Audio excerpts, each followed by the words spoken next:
History ടിപ്സിൻ്റെ പുതിയ എപ്പിസോഡിലേക്ക് എല്ലാവർക്കും സ്വാഗതം. പ്രൊഫസർ എ ശ്രീധരമേനോൻ്റെ കേരള ചരിത്രത്തിലെ രണ്ടാമത്തെ ചാപ്റ്ററാണ് നമ്മൾ നോക്കുന്നത്. കേരള ചരിത്ര സാമഗ്രികൾ എന്നാണ് ചാപ്റ്ററിൻ്റെ പേര്. ഇനി മലയാള കൃതികൾ എങ്ങനെയാണ് കേരള ചരിത്ര രൂപീകരണത്തിന് സഹായിച്ചിട്ടുള്ളതെന്ന് നോക്കാം. AD 9-ാം ശതകത്തിലാണ് മലയാളം തമിഴിൽ നിന്ന് വ്യത്യസ്തമായിട്ടുള്ള ഒരു ഭാഷയായിട്ട് മാറുന്നത്. AD 9-ാം ശതകത്തിലാണ് മലയാളം തമിഴിൽ നിന്ന് വ്യത്യസ്തമായിട്ടുള്ള ഒരു ഭാഷയായിട്ട് മാറുന്നത്. പക്ഷേ 12-ാം ശതകം മുതലോ 13-ാം ശതകം മുതലോ ഉണ്ടായിട്ടുള്ള കൃതികൾ മാത്രമേ ചരിത്ര പ്രാധാന്യമുള്ള കൃതികളായിട്ട് അറിയപ്പെടുന്നുള്ളൂ. അപ്പോൾ AD 9-ാം ശതകത്തിൽ മലയാളം തമിഴിൽ നിന്ന് ഡിവൈഡ് ചെയ്യപ്പെട്ടു. എന്നാൽ 12-ാം ശതകം മുതലോ 13-ാം ശതകം മുതലോ ഉണ്ടായിട്ടുള്ള കൃതികൾ മാത്രമേ ചരിത്ര പ്രാധാന്യം അർഹിക്കുന്നുള്ളൂ. കേരളത്തിൻ്റെ പല ഭാഗങ്ങളിൽ ആധിപത്യം പുലർത്തി പോന്നിട്ടുള്ള നാടുവാഴികളുടെയും പ്രഭുക്കന്മാരുടെയും പ്രോത്സാഹനത്തിലാണ് ഈ കൃതികളിൽ പലതും രചിക്കപ്പെട്ടിട്ടുള്ളത്. അതുകൊണ്ട് തന്നെ യാഥാർത്ഥ്യത്തെക്കാൾ അത്യുക്തികൾക്ക്, അതായത് രാജാക്കന്മാരെ പ്രശംസിക്കുന്ന പല കാര്യങ്ങളും ഈ കൃതികളിൽ കടന്നു വരാറുണ്ടായിരുന്നു. അതുകൊണ്ട് തന്നെ നമ്മളതിനെ ചരിത്ര പ്രാധാന്യത്തോടു കൂടി പഠിക്കുമ്പോൾ കൂടുതൽ കരുതൽ വേണം. ചരിത്ര വിജ്ഞാനത്തിന് അവയുടെ നേരിട്ടുള്ള സംഭാവന വളരെ പരിമിതമായിട്ട് മാത്രമേ ഉള്ളൂ. അപ്പോൾ AD 9-ാം ശതകത്തിലാണ് മലയാളം തമിഴിൽ നിന്ന് വ്യത്യസ്തമായിട്ടുള്ള ഒരു ഭാഷയായിട്ട് മാറുന്നത്. എന്നാൽ 12-ാം ശതകം മുതലോ 13-ാം ശതകം മുതലോ ഉണ്ടായിട്ടുള്ള കൃതികൾ മാത്രമേ ചരിത്ര പ്രാധാന്യം ഉൾക്കൊള്ളുന്നുണ്ടാവും. ഇപ്പോൾ കേരളത്തിൻ്റെ പല ഭാഗങ്ങളിൽ ആധിപത്യം പുലർത്തി പോയിട്ടുള്ള നാടുവാഴികളുടെയും പ്രഭുക്കന്മാരുടെയും പ്രോത്സാഹനത്തിലാണ് ഇവയിൽ പലതും രചിക്കപ്പെട്ടിട്ടുള്ളത്. അതുകൊണ്ട് തന്നെ യാഥാർത്ഥ്യത്തേക്കാൾ അത്യുക്തികൾക്ക് പ്രാധാന്യം നൽകുന്ന കൃതികളാണിവ. അതുകൊണ്ട് തന്നെ ചരിത്രത്തിന് ഇവ നൽകുന്ന സംഭാവനകൾ വളരെ പരിമിതമാണ്. നേരിട്ടല്ലാതെ തന്നെ ചരിത്രകാരന് അവയെ ഉപയോഗപ്പെടുത്താൻ പറ്റും.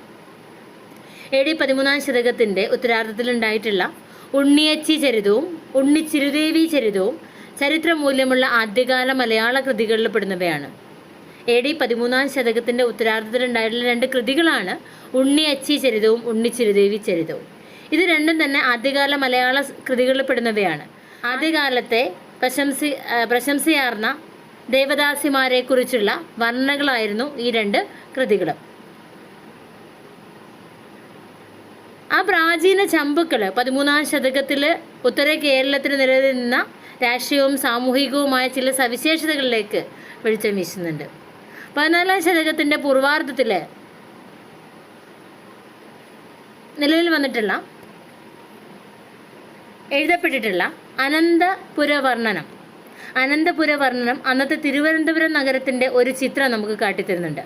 14-ാം ശതകത്തിൻ്റെ പൂർവാർദ്ധത്തിൽ രചിക്കപ്പെട്ട കൃതിയാണ് ഇത് അനന്തപുരവർണ്ണനം എന്ന കൃതി. ഇത് നമുക്ക് തിരുവനന്തപുരം നഗരത്തിൻ്റെ ചരിത്രം നമ്മളിലേക്ക് എത്തിക്കുന്നുണ്ട്. അതേ നൂറ്റാണ്ടിൻ്റെ ഉത്തരാർദ്ധത്തിലുണ്ടായിട്ടുള്ള ഉണ്ണുനീലി സന്ദേശമാണ് എണ്ണപ്പെട്ട മറ്റൊരു കൃതി എന്ന് പറഞ്ഞാൽ. AD 1350-നും 1365-നും ഇടയ്ക്കാണ് ഈ ഉണ്ണുനീലി സന്ദേശം രചിക്കപ്പെട്ടിട്ടുള്ളത്. പ്രൊഫസർ ഇളംകുളം കുഞ്ഞൻപിള്ളയുടെ ഉണ്ണുനീലി സന്ദേശം ചരിത്രദൃഷ്ടിയിൽ കൂടി എന്നൊരു കൃതിയുണ്ട്. വേണാട്ട് രാജാക്കന്മാരായ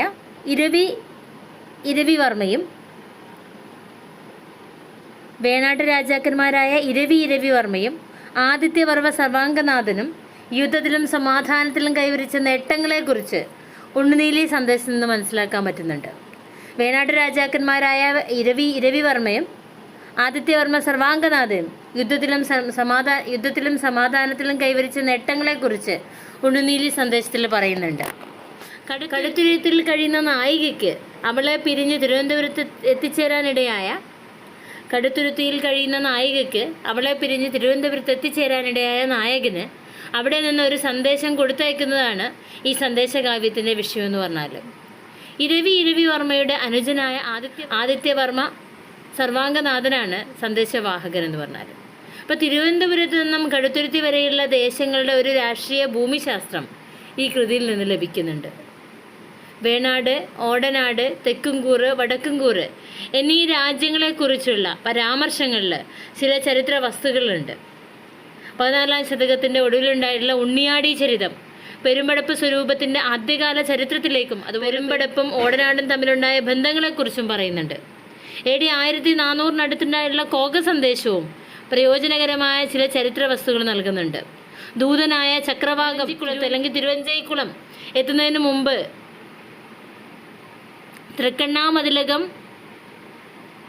വഞ്ചിയും കടന്നു പോകണമെന്ന് പറയുന്നുണ്ട്. ഒന്നാം ചേര സാമ്രാജ്യത്തിൻ്റെ രാജധാനിയായിരുന്ന വഞ്ചിമുത്തൂർ തിരിച്ചറിയാൻ വേണ്ടി ഇത് നമ്മളെ സഹായിക്കുന്നുണ്ട്. അപ്പോൾ 16-ാം ശതകത്തിൻ്റെ ഒന്നാം പകുതിയിൽ ഏതോ ഒരു നമ്പൂതിരി രചിച്ച ചന്ദ്രോത്സവം എന്ന മനോഹര കാവ്യത്തിൽ കഥാരംഗം തൃശ്ശൂർ ജില്ലയിലെ ചിറ്റിലപ്പള്ളിയാണ്.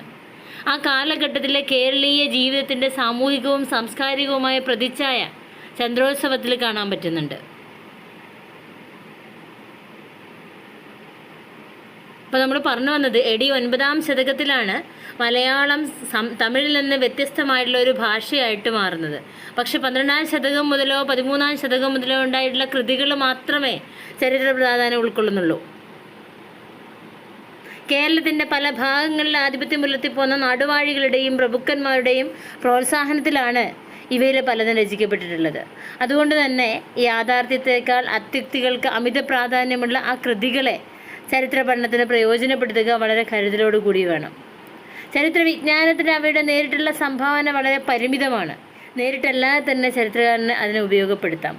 AD 13-ാം ശതകത്തിൻ്റെ ഉത്തരാർത്ഥത്തിലുണ്ടായിട്ടുള്ള ഉണ്ണിയച്ചി ചരിതവും ഉണ്ണിച്ചിരദേവി ചരിതവും ചരിത്രമൂല്യമുള്ള ആദ്യകാല മലയാള കൃതികളിൽ പ്രധാനപ്പെട്ടവയാണ്. അക്കാലത്തെ പ്രസിദ്ധമായിട്ടുള്ള ദേവദാസി സിസ്റ്റത്തെക്കുറിച്ച്, ദേവദാസിമാരെക്കുറിച്ച് ഇതിൽ വർണ്ണിക്കുന്നുണ്ട്. ഈ കൃതികൾ 13-ാം ശതകത്തിൻ്റെ ഉത്തരാർത്ഥത്തിൽ നിലനിന്നിരുന്ന രാഷ്ട്രീയവും സാമൂഹികവുമായ ചില സവിശേഷതകളെക്കുറിച്ച് നമുക്കറിവ് നൽകുന്നുണ്ട്. 14-ാം ശതകത്തിൻ്റെ പൂർവാർദ്ധത്തിൽ രചിക്കപ്പെട്ടിട്ടുള്ള അനന്തപുര വർണ്ണനം, അന്നത്തെ തിരുവനന്തപുരം നഗരത്തിൻ്റെ ഒരു ചിത്രം നമുക്ക് കാട്ടിത്തരുന്നുണ്ട്. അതേ നൂറ്റാണ്ടിൻ്റെ ഉത്തരാർത്ഥത്തിലുണ്ടായിട്ടുള്ള ഉണ്ണുനീലി സന്ദേശമാണ് എണ്ണപ്പെട്ട മറ്റൊരു കൃതി എന്ന് പറഞ്ഞാൽ. AD 1350-നും 1365-നും ഇടയ്ക്കാണ് അതിൻ്റെ രചനാകാലം എന്ന് പറഞ്ഞാൽ. വേണാട്ട് രാജാക്കന്മാരായുള്ള ഇരവിവർമ്മയും ആദിത്യവർമ്മ സർവാംഗനാഥനും യുദ്ധത്തിലും സമാധാനത്തിലും കൈവരിച്ച നേട്ടങ്ങളെക്കുറിച്ച് ഉണ്ണുനീലി സന്ദേശത്തിൽ പറയുന്നുണ്ട്. കടുത്തുരുത്തിയിൽ കഴിയുന്ന നായികയ്ക്ക് അവളെ പിരിഞ്ഞ് തിരുവനന്തപുരത്ത് എത്തിച്ചേരാനിടയായ നായകന് അവിടെ നിന്നൊരു സന്ദേശം കൊടുത്തയക്കുന്നതാണ് ഈ സന്ദേശകാവ്യത്തിൻ്റെ വിഷയം എന്ന് പറഞ്ഞാൽ. ഇരവിവർമ്മയുടെ അനുജനായ ആദിത്യവർമ്മ സർവാംഗനാഥനാണ് സന്ദേശവാഹകൻ. തിരുവനന്തപുരത്ത് നിന്നും കടുത്തുരുത്തി വരെയുള്ള ദേശങ്ങളുടെ ഒരു രാഷ്ട്രീയ ഭൂമിശാസ്ത്രം ഈ കൃതിയിൽ നിന്ന് ലഭിക്കുന്നുണ്ട്. വേണാട്, ഓടനാട്, തെക്കുംകൂറ്, വടക്കുംകൂറ് എന്നീ രാജ്യങ്ങളെക്കുറിച്ചുള്ള പരാമർശങ്ങളിൽ ചില ചരിത്ര വസ്തുക്കളുണ്ട്. 14-ാം ശതകത്തിൻ്റെ ഒടുവിലുണ്ടായിട്ടുള്ള ഉണ്ണിയാടി ചരിതം പെരുമ്പടപ്പ് സ്വരൂപത്തിൻ്റെ ആദ്യകാല ചരിത്രത്തിലേക്കും പെരുമ്പടപ്പും ഓടനാടും തമ്മിലുണ്ടായിട്ടുള്ള ബന്ധങ്ങളെക്കുറിച്ചും പറയുന്നുണ്ട്. AD 1400-നടുത്തുണ്ടായിട്ടുള്ള കോക സന്ദേശവും പ്രയോജനകരമായ ചില ചരിത്ര വസ്തുക്കൾ നമുക്ക് നൽകുന്നുണ്ട്. ദൂതനായ ചക്രവാകം തിരുവഞ്ചിക്കുളത്ത് എത്തുന്നതിന് മുമ്പ് തൃക്കണ്ണാമതിലകം എന്ന സ്ഥലത്ത് വഞ്ചിയും കടന്നു പോകണമെന്ന് പറയുന്നിടത്ത് ഒന്നാം ചേര സാമ്രാജ്യത്തിൻ്റെ രാജധാനിയായ വഞ്ചിമുത്തൂർ ഇതിൽ നിന്ന് നമുക്ക് തിരിച്ചറിയാൻ പറ്റും. 16-ാം ശതകത്തിൻ്റെ ഒന്നാം പകുതിയിൽ ഏതോ ഒരു നമ്പൂതിരി കവി രചിച്ച ചന്ദ്രോത്സവം എന്ന മനോഹര കാവ്യത്തിൻ്റെ കഥാരംഗം തൃശ്ശൂർ ജില്ലയിലെ ചിറ്റിലപ്പള്ളിയാണ്. ആ കാലഘട്ടത്തിലെ കേരളീയ ജീവിതത്തിൻ്റെ സാമൂഹികവും സാംസ്കാരികവുമായ പ്രതിച്ഛായ ചന്ദ്രോത്സവത്തിൽ കാണാൻ പറ്റുന്നുണ്ട്. രാജരത്നാവലീയം തുടങ്ങിയ ചില ചമ്പുക്കൾ കൊച്ചിയുടെ ചരിത്രത്തിൻ്റെ ചില വശങ്ങൾ മനസ്സിലാക്കാൻ സഹായിക്കുന്നുണ്ട്. മഹിഷമംഗലം കവികളിൽ ഏറ്റവും പ്രസിദ്ധനായ നാരായണൻ കൊച്ചി രാജാവായ കേശവരാമവർമ്മയെ പ്രശംസിച്ചെഴുതിയതാണ് രാജരത്നാവലിയും ചമ്പു എന്നുള്ളത്. 16-ാം നൂറ്റാണ്ടിൻ്റെ അവസാനത്തോടുകൂടി ചേപ്പാട്ടുകാരനായ നീലകണ്ഠൻ രചിച്ച കണ്ടിയൂർ മറ്റം പടപ്പാട്ട്, മണിഗ്രാമം, ഓണത്തല്ല്, ചിറവാ സ്വരൂപം എന്നിവയ്ക്ക് പുറമെ വേണാട് രാജാവിനെയും പരാമർശിക്കുന്നുണ്ട്. ഡച്ച് കാലഘട്ടത്തിൽ അജ്ഞാതനായിട്ടുള്ള ഏതോ ഒരു കവി രചിച്ചിട്ടുള്ള പടപ്പാട്ട് AD 1646 മുതൽ 1670 വരെയുള്ള പെരുമ്പടപ്പ് സ്വരൂപത്തിൻ്റെ രാഷ്ട്രീയ വികസനത്തെക്കുറിച്ച് വർണ്ണിക്കുന്നുണ്ട്. ഭരണി തിരുനാൾ മാനവിക്രമ സാമുദ്രിപ്പാടിൻ്റെ ഭരണി തിരുനാൾ മാനവിക്രമൻ സാമൂതിരിപ്പാടിൻ്റെ സദസ്യനായിരുന്ന കാടഞ്ചേരി നമ്പൂതിരി രചിച്ച മാമാങ്കം കിളിപ്പാട്ട് കോഴിക്കോടിൻ്റെ അർവാചീന ചരിത്രത്തെ സംബന്ധിച്ചിടത്തോളം പ്രധാനപ്പെട്ട ഒരു രേഖയാണ്. അപ്പോൾ അതിൽ രണ്ട് സാമൂതിരിമാരെയും 1693 തൈപ്പൂയോത്സവത്തെയും വർണ്ണിക്കുന്നുണ്ട്.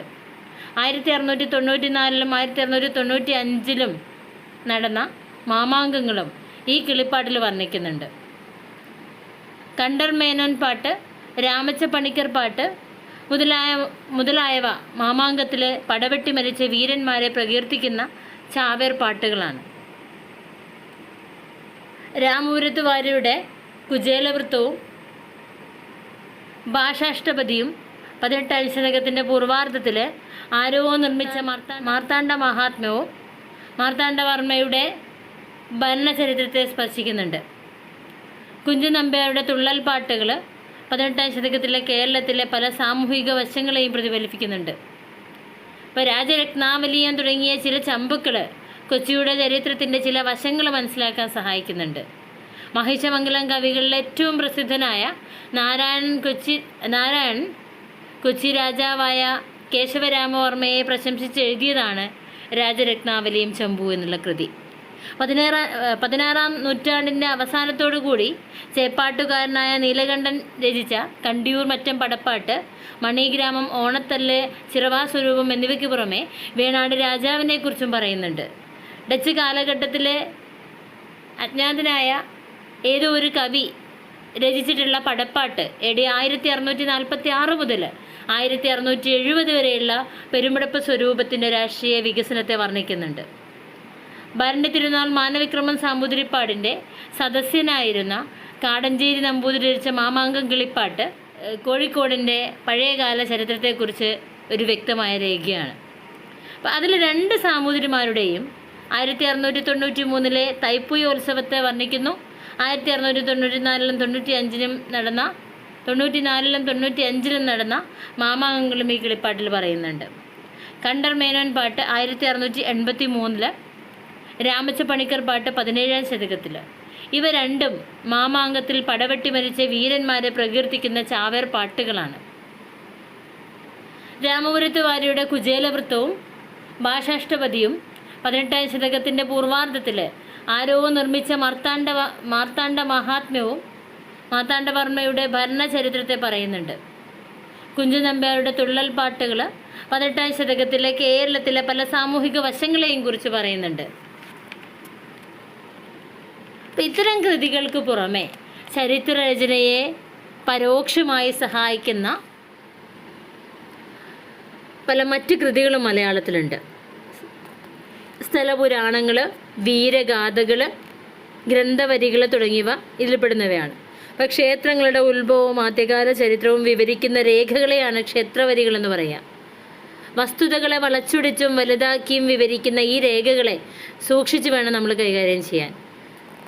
സ്ഥലപുരാണങ്ങൾക്ക് പുറമെ യഥാർത്ഥ ചരിത്രമൂല്യമുള്ള ചില പ്രമാണങ്ങളും ക്ഷേത്രത്തിൽ കണ്ടുവരാം. ടിപ്പു സുൽത്താൻ്റെ ഉദ്യോഗസ്ഥനായിരുന്ന ഹൈദ്രോസ് കുട്ടി മൂപ്പൻ സുൽത്താൻ്റെ ആജ്ഞപ്രകാരം ഗുരുവായൂർ ക്ഷേത്രത്തിൽ നിത്യപൂജ നടത്താൻ ആണ്ട് ചെലവ് അനുവദിച്ചു കൊടുക്കുന്നതിനെക്കുറിച്ചുള്ള രേഖ ഇതിന് ഉദാഹരണമാണ്. കുമാരനെല്ലൂർ ക്ഷേത്രത്തിൽ ഊരാളന്മാർക്ക് കുടിയാന്മാരുടെ മേൽ കൊല്ലും കൊലയും ഉണ്ടായിരുന്നതായിട്ട് ഈ രേഖകളിൽ പറയുന്നുണ്ട്. അപ്പോൾ മറ്റു പ്രധാനപ്പെട്ട കൃതികളാണ് ഇതെല്ലാം. സ്ഥലപുരാണങ്ങളും വീരഗാഥകളും ഗ്രന്ഥവരികളും. ക്ഷേത്രവരികളെന്ന് പറഞ്ഞാൽ ക്ഷേത്രങ്ങളുടെ ഉത്ഭവവും ആദ്യകാല ചരിത്രം വിവരിക്കുന്ന രേഖകളാണ്. ക്ഷേത്രവരികളിൽ ടിപ്പു സുൽത്താൻ്റെ ഉദ്യോഗസ്ഥനായിരുന്ന ഹൈദ്രോസ് കുട്ടി മൂപ്പൻ സുൽത്താൻ്റെ ആജ്ഞപ്രകാരം ഗുരുങ്ങളെ പോലെയാണ് വീരാരാധനാ പ്രധാനങ്ങളായിട്ടുള്ള പാട്ടുകൾ. അവയിലും ചരിത്ര വസ്തുക്കൾ കാണാൻ പറ്റും. കണിയാങ്കുളം പോരിൽ തിരുമല നായ്ക്കൻ്റെ സൈന്യങ്ങളുമായി ഏറ്റുമുട്ടി വീരമൃത്യു വരിച്ച ഇരവിക്കുട്ടിപ്പിള്ളയുടെ അപദാനങ്ങളെ പ്രകീർത്തിക്കുന്ന ഇരവിക്കുട്ടിപ്പിള്ള പോര് ചരിത്ര പ്രാധാന്യമുള്ള പാട്ടുകളിലൊന്നാണ്. കണിയാങ്കുളം പോരിൽ തിരുമല നായ്ക്കൻ്റെ സൈന്യങ്ങളുമായിട്ട് ഏറ്റുമുട്ടി വീരമൃത്യു വരിച്ച ഇരവിക്കുട്ടിപ്പിള്ളയുടെ അപദാനങ്ങളെ പ്രകീർത്തിക്കുന്ന ഇരവിക്കുട്ടിപ്പിള്ള പോര് ചരിത്ര പ്രാധാന്യമുള്ള പാട്ടുകളിലൊന്നാണ്. കോട്ടയം കേരളവർമ്മയെക്കുറിച്ചുള്ള പുതുവാദപ്പാട്ട്, മാർത്താണ്ഡവർമ്മയും തമ്പിമാരും തമ്മിലുണ്ടായ മത്സരത്തെ അധികരിച്ചുള്ള വലിയ തമ്പി കുഞ്ഞുതമ്പി കഥ, രാജാ കേശവദാസിനെ പ്രകീർത്തിക്കുന്ന ദിവാൻ വെറ്റി എന്നിവയെല്ലാം തന്നെ ചരിത്രാംശങ്ങൾ നിഴലിക്കുന്ന തെക്കൻ പാട്ടുകളാണ്. അപ്പോൾ ചരിത്ര പ്രാധാന്യങ്ങൾ വടക്കൻ പാട്ടുകളിലും കാണുന്നുണ്ട്. 18ാം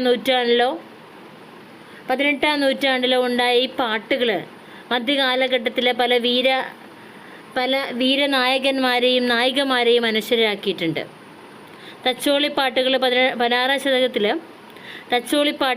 16ാം ശതകത്തിൽ ജീവിച്ചിരുന്ന തച്ചോളി മേപ്പയിലെ കുഞ്ഞി ഒതവൻ്റെ പുരുഷപ്രഭാവത്തെ വാഴ്ത്തുന്നുണ്ട്. പുത്തൂരം പാട്ടുകൾ ആരോമൽ ചേകവരുടെ കുടുംബത്തെക്കുറിച്ച് പറയുന്നുണ്ട്. 17ാം ശതകത്തിലാണ് ആരോമൽ ചേകവരുടെ കാലഘട്ടമെന്ന് പറഞ്ഞാൽ കുഞ്ഞാലി മരയ്ക്കാന്മാരുടെ വീരകഥകളെയും കേരളവർമ്മ പഴശ്ശിരാജാവിൻ്റെ സാഹസിക സമരത്തെയും ടിപ്പു സുൽത്താൻ്റെ ആക്രമണത്തെയും വിഷയമാക്കുന്ന പാട്ടുകളും ധാരാളമുണ്ടായിരുന്നു. അപ്പോൾ ബ്രിട്ടീഷ് ആധിപത്യം സ്ഥാപിക്കുന്നതിന് മുമ്പ് ഉത്തര കേരളത്തിൽ നിന്ന സാമൂഹിക ആചാരങ്ങളുടെയും സാമൂഹിക സ്ഥാപനങ്ങളുടെയും രസകരമായ ചിത്രങ്ങൾ നമുക്ക് കാണിച്ചിരുന്നുണ്ട് ഇത് വടക്കൻ പാട്ടുകൾ. സിറിയൻ ക്രിസ്ത്യാനികളുടെ മാർഗംകളിപ്പാട്ട്, കല്യാണപ്പാട്ട്, പള്ളിപ്പാട്ട് മുതലായവയും മലബാർ മുസ്ലിങ്ങളുടെ മാപ്പിളപ്പാട്ടുകളും ധാരാളം ചരിത്രങ്ങൾ വിളിച്ചോതുന്നതായിരുന്നു. രാജകൊട്ടാരങ്ങളിലെ ഗ്രന്ഥപ്പുരകളിൽ സൂക്ഷിച്ചിരുന്ന ഓലക്കരണങ്ങളാണ് ഗ്രന്ഥവരികൾ എന്ന് പറഞ്ഞാൽ. രാജവംശങ്ങളുടെ ചരിത്രവും അതത് രാജവംശങ്ങൾ ഭരണം നടത്തിപ്പോന്ന രാജ്യങ്ങളിലെ രാഷ്ട്രീയ സംഭവങ്ങളുമാണ് അവിടെ ഉള്ളടക്കം എന്ന് പറഞ്ഞാൽ. തിരുവനന്തപുരത്തെ മതിലകം ഗ്രന്ഥവരിയും കോഴിക്കോട്ടെ സാമൂതിരി മതിലകത്തെ ഗ്രന്ഥവരിയും ഇവയിൽ പ്രാധാന്യം അർഹിക്കുന്നവയാണ്. അപ്പോൾ ഭരണാധികാരികളിൽ ഏർപ്പെടുത്തിയ സ്തുതിപാഠകന്മാരും പ്രശസ്ത രചയിതാക്കളുമാണ് ഈ ഗ്രന്ഥവരികൾ എഴുതിയിട്ടുള്ളത്. അതുകൊണ്ട് തന്നെ അവയിൽ ഒട്ടേറെ അത്യുക്തികളും അതിശയോക്തികളും കടന്നുകൂടിയിട്ടുണ്ട്. അപ്പോൾ ആ നിലയ്ക്ക് അവ നല്ലവണ്ണം പരിശോധിച്ച് ചരിത്ര സാമഗ്രികളായിട്ട് സ്വീകരിക്കാൻ പറ്റുള്ളൂ. ചില സ്വകാര്യ കുടുംബങ്ങളിൽ സൂക്ഷിച്ചിട്ടുള്ള രേഖകളും ചരിത്ര പ്രമാണങ്ങളെന്ന നിലയിൽ വിലപ്പെട്ടതാണ്. പെരിയ വീട്ട് മുതലിയാർ രേഖകൾ തിരുമല നായ്ക്കൻ്റെ തിരുവിതാംകൂർ ആക്രമണത്തെക്കുറിച്ചുള്ള ആദ്യത്തെ രേഖകളാണ് പെരിയ വീട്ട് മുതലിയാർ രേഖകൾ. തിരുമല നായ്ക്കൻ്റെ തിരുവിതാംകൂർ ആക്രമണത്തെക്കുറിച്ചുള്ള 1634 ആക്രമണത്തെക്കുറിച്ചുള്ള വ്യക്തമായ രേഖയാണ്. ചേന്നമംഗലത്ത് പാലിയത്ത് നിന്നും ഈ വിധം ചരിത്രമൂല്യമുള്ള രേഖകൾ കണ്ടെടുത്തിയിട്ടുണ്ട്. ചേന്നമംഗലത്ത് പാലിയത്ത് നിന്നും ഈ വിധം ചരിത്ര പ്രാധാന്യമുള്ള ധാരാളം രേഖകൾ കണ്ടെത്തിയിട്ടുണ്ട്. അപ്പം ഇത്രയാണ് മലയാളം കൃതികൾ ഏത് രീതിയിലാണ് കേരള ചരിത്രം നിർമ്മിക്കുന്നതിൽ സഹായിച്ചത്, ഏതെല്ലാം ചരിത്ര കൃതികളാണ് നമുക്ക് സംഭാവനകൾ നൽകിയെന്നുള്ളത് പറയാനുള്ളത്. നെക്സ്റ്റ്, ഈ യവനരേഖകൾ ഏതെല്ലാം രീതിയിലാണ് കേരള ചരിത്ര രൂപീകരണത്തിലേക്ക് സംഭാവന നൽകിയെന്നുള്ളത് നമുക്ക് നെക്സ്റ്റ് വീഡിയോയിൽ നോക്കാം. Okay, thank you.